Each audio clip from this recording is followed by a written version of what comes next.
ഇന്ന് തന്നെ ഡൗൺലോഡ് ചെയ്യൂ. കാണൂ നിങ്ങളുടെ ഫേവറേറ്റ് ഷോസ്. ആരും എങ്ങോട്ടും പോണ്ട. എന്തെങ്കിലും പ്രശ്നങ്ങൾ വരാനുണ്ടെങ്കിൽ എല്ലാവർക്കും ഒരുമിച്ച് അനുഭവിക്കാം. അതെ, പരിഹാരമില്ലാത്ത ദോഷങ്ങളില്ല.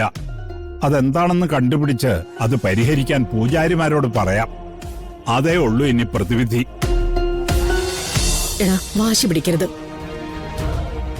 ഈ നടക്കുന്ന കോലാഹലങ്ങളൊക്കെ നീ കാണുന്നതല്ലേ? നിന്നെ കുറിച്ച് ഞങ്ങൾ ചിന്തിക്കണ്ടേ? നിന്റെ നന്മയ്ക്ക് വേണ്ടിയല്ലേ ഞങ്ങൾ ഓരോന്ന് ചെയ്യേണ്ടത്? അച്ഛനും ഇതേ നിലപാട് തന്നെയാണോ? കുടുംബനാഥൻ എന്ന നിലയില് കുടുംബത്തിലെ എല്ലാവരുടെയും പേടിയും പരാതിയും എനിക്ക് കണ്ടല്ലേ പറ്റൂ. കുടുംബത്തിനൊരാപത്ത് സംഭവിക്കുന്നത് ഒഴിവാക്കണമെന്ന അഭിപ്രായമാണ് എനിക്ക്. നന്നായി. എന്നാ പിന്നെ ഒരു കാര്യം ചെയ്യാം. ദേ, എല്ലാവരുടെയും പ്രശ്നം രാധികയാണല്ലോ. ഞാനേ രാധയും കൂട്ടി എങ്ങോട്ടെങ്കിലും പൊയ്ക്കോളാം. എന്നിട്ട് ഞങ്ങൾ വേറെ എവിടെയെങ്കിലും പോയെങ്കിലും ജീവിച്ചോളാം. അച്ഛനും അമ്മയും മുത്തശ്ശിയും എല്ലാവരും ഒരുമിച്ചുണ്ടാവണമെന്ന് എനിക്ക് വലിയ ആഗ്രഹമായിരുന്നു.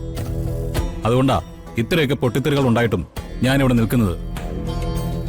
ഞാൻ എന്തായാലും രാധയും കൂട്ടി നാളെ തന്നെ പൊയ്ക്കോളാം. അല്ല, രാധികയും കുട്ടി പോകുന്ന കാര്യമല്ല പറഞ്ഞത്. രാധികയും കുട്ടി എവിടെ ചെന്ന് താമസിച്ചാലും നിനക്ക് എന്തെങ്കിലും ദോഷം സംഭവിക്കും. അത് ഞങ്ങൾ അനുവദിക്കില്ല. എങ്കിൽ എന്റെ തീരുമാനം ഞാൻ അങ്ങോട്ട് പറയാം. ഞാൻ കണിമംഗലത്തുണ്ടെങ്കിൽ എന്റെ കൂടെ രാധികയും ഉണ്ടാവും. രാധിക പുറത്തു പോവുകയാണെങ്കിൽ അവളുടെ കൂടെ ഞാനും അങ്ങ് പോവും. ഒന്നിച്ച് ജീവിക്കുന്നതിന്റെ പേരിൽ എന്തു ദുരന്തം എന്റെ മേൽ വന്നാലും അത് നേരിടാനായിട്ട് ഞാൻ തയ്യാറാ. എടാ മോനെ, ഞാനൊന്ന് പറയുന്നു, നീ കേക്ക്. മതി. അതെ, ഇവിടെ ഈ അരങ്ങേറുന്ന പ്രേത നാടകത്തിന് പുറകിൽ ആരാണെന്നുള്ള കാര്യം വ്യക്തമായിട്ട് എനിക്കറിയാം.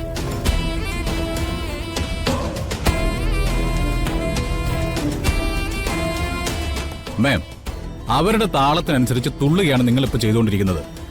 അവരുടെ ലക്ഷ്യം നമ്മുടെ കുടുംബത്തിന്റെ നാശമാ. അതിന് കൂട്ടു നിൽക്കണോ അമ്മേ? പക്ഷേ വിശ്വാസങ്ങള് വിശ്വാസം വിശ്വാസം വിശ്വാസം എന്ത് നല്ല കാര്യത്തിനെയും തോൽപ്പിക്കാനായിട്ട് വിശ്വാസത്തിനെ അങ്ങ് കൂട്ടുപിടിക്കും. അമ്മേ, അങ്ങനെയുള്ളവരെയാണ് ആളുകൾ ചൂഷണം ചെയ്യുന്നത്.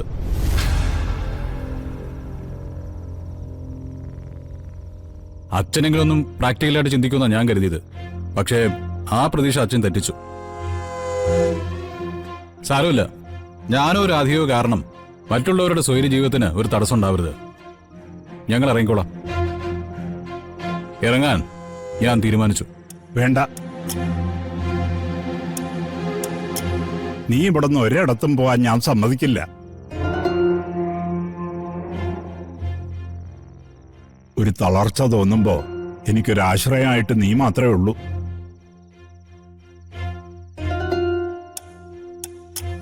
ആരും എങ്ങോട്ടും പോണ്ട.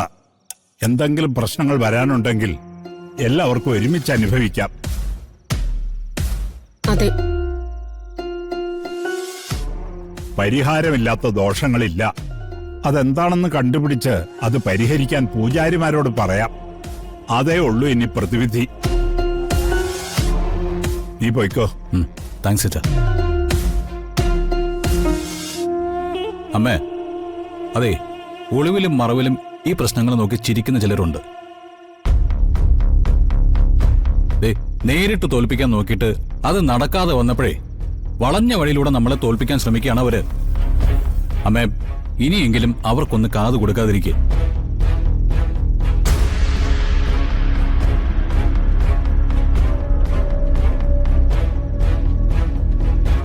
വാശിയ, എല്ലാത്തിനും വാശിയ. ഒന്നിലും വിശ്വാസമില്ല. പിന്നെ എന്തു ചെയ്യാനാ? വിശ്വാസം തനിക്കുണ്ടല്ലോ. താൻ മനസ്സറിഞ്ഞ് പ്രാർത്ഥിക്ക്, ഒരു കുഴപ്പമുണ്ടാവില്ല. ഈശ്വര.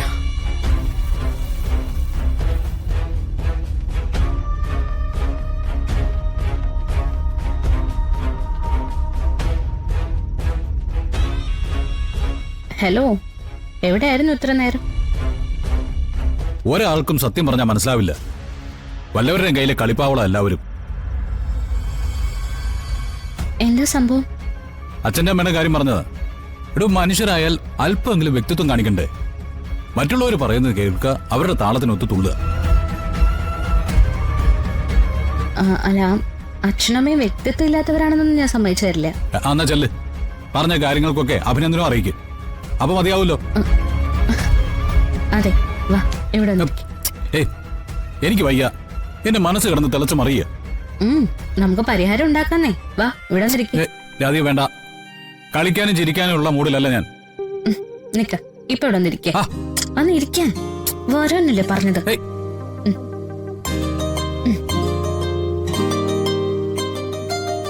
അച്ഛനും അമ്മയും എന്താ പറഞ്ഞെന്ന് എനിക്ക് ഊഹിക്കാവുന്നതേ ഉള്ളൂ.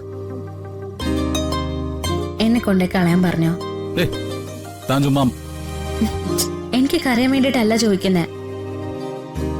ഇവിടെ എന്തൊക്കെയോ കളികൾ നടക്കുന്നുണ്ടെന്നുള്ള കാര്യം വരുന്ന അറിയാലോ. അറിയാം. അച്ഛനും അമ്മയ്ക്കും വിശ്വാസം തോന്നുന്ന രീതിയിൽ അവര് ചെയ്തു കൂട്ടിയതൊക്കെ അറിയില്ലേ? അറിയാന്നേ. ഇത്രയൊക്കെ അറിയുന്ന ആള് അച്ഛനെ അമ്മയെ എന്തിനാ കുറ്റം പറയുന്നേ?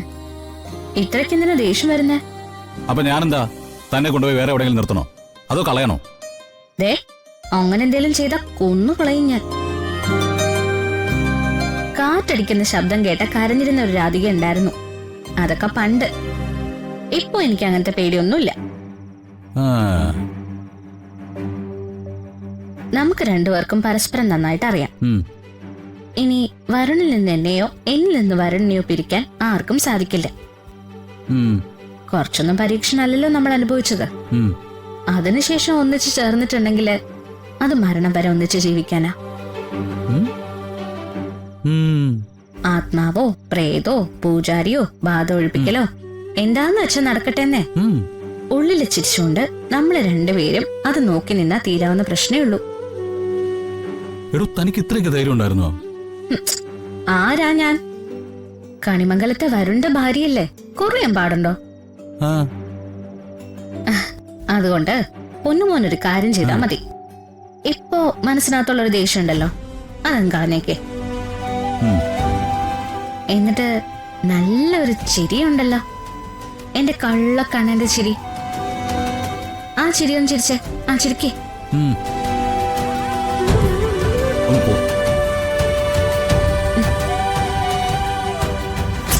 നോക്ക്, അങ്ങനെ ചിരിക്കുമ്പോ കാണാൻ നല്ല ഭംഗിയാണെന്നേ, അതുകൊണ്ടാ പറയുന്നേ. ഒന്ന് ചിരിക്കേ. എന്നോട് പറയാറുണ്ടല്ലോ, നമ്മൾ രണ്ടുപേരും മാത്രമുള്ള ലോകത്തേക്ക് എത്തിക്കഴിഞ്ഞാ ഈ ഭൂമിയിലെ പ്രശ്നങ്ങളൊന്നും ആലോചിക്കാൻ പാടില്ല, എടുത്ത് തലയിൽ കയറ്റി വെക്കാൻ പാടില്ല എന്നൊക്കെ. എന്നിട്ട് ഇപ്പൊ എന്താ പറ്റി? ചിരിക്കുന്നുണ്ടോ?